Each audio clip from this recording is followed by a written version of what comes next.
Stories are life, or the absence thereof. My name is Osadumibi, and every week I will tell you a short story written by a Nigerian writer or author. That's the long and short of it.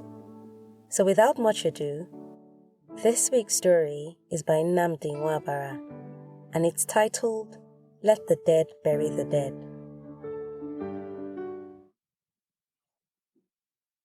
John Ofor was still pinching himself as he sat waiting in the living room of the rectory.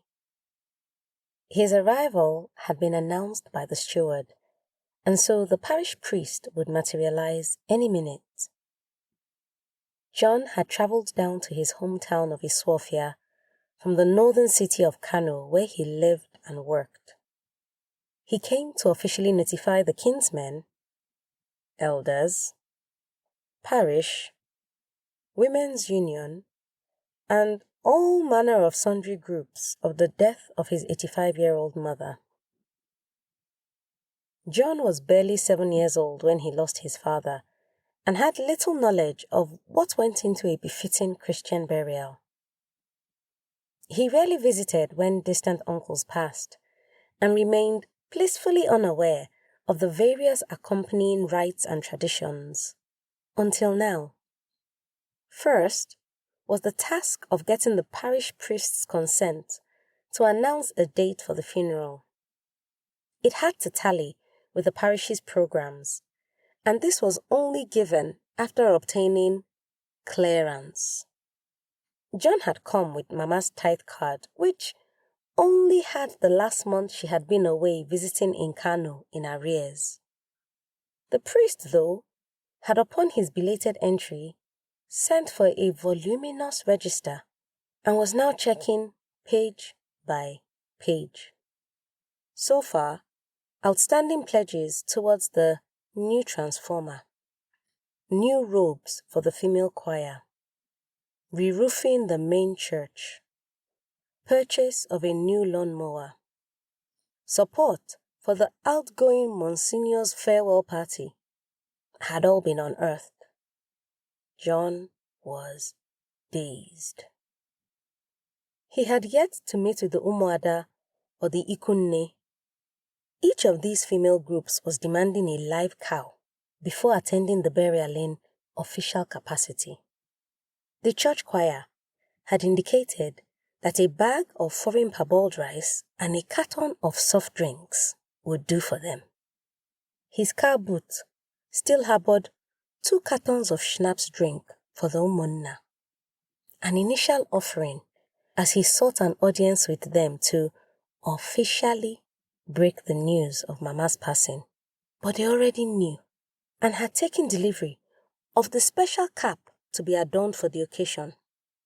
His meeting with them would yield a further list of specific requirements in their honor.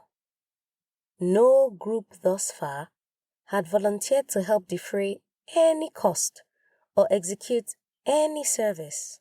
None had bothered, not even his immediate kinsmen, to donate to the outrageous fees charged by the village mortuary, or the fortune expended to ferry her corpse the 820 kilometers from Kano to the village. All respondents had been more concerned about choosing and acquiring the ashwebi to be distributed to and worn by extended family and friends at the burial ceremony. Then, there were fees for the traditional rainmakers, who you only ignored at your own peril. Then, souvenirs, gift items to be distributed to attendees in appreciation for their attendance.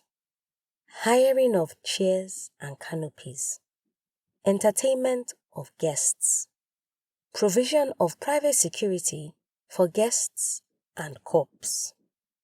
Yes, corpses had been known to be abducted before by diverse interest groups, from those protesting the burial site to those seeking to draw government attention to their own grievances. John could not shirk the duty as he was Mama's first son, and it was a role traditionally reserved for him.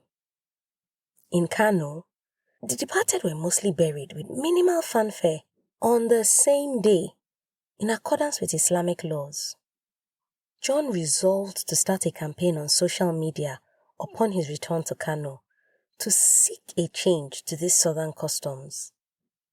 Hashtag, let the dead bury the dead. Away with the funfair.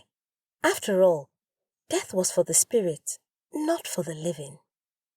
In secondary school, he had often marveled at the story of Julius Caesar.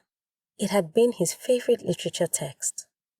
Now, he understood his kindred spirit, Mark Antony, who said, I have come to bury Caesar, not to honor him. Poor man must have been trying to avoid the likely huge clearance involved. John could not dare such a stunt with any of the village factors, though. The rainmakers had been known to conjure major storms over specific locations, over any perceived slight by the organizers who had ignored them. No, he would not subject Mama's weary spirit to another battle. Caesar had been a general. This was different. John looked up. The priest was barely halfway through the thick register, furiously punching the calculator. John shook his head and closed his eyes. It was going to be a long day.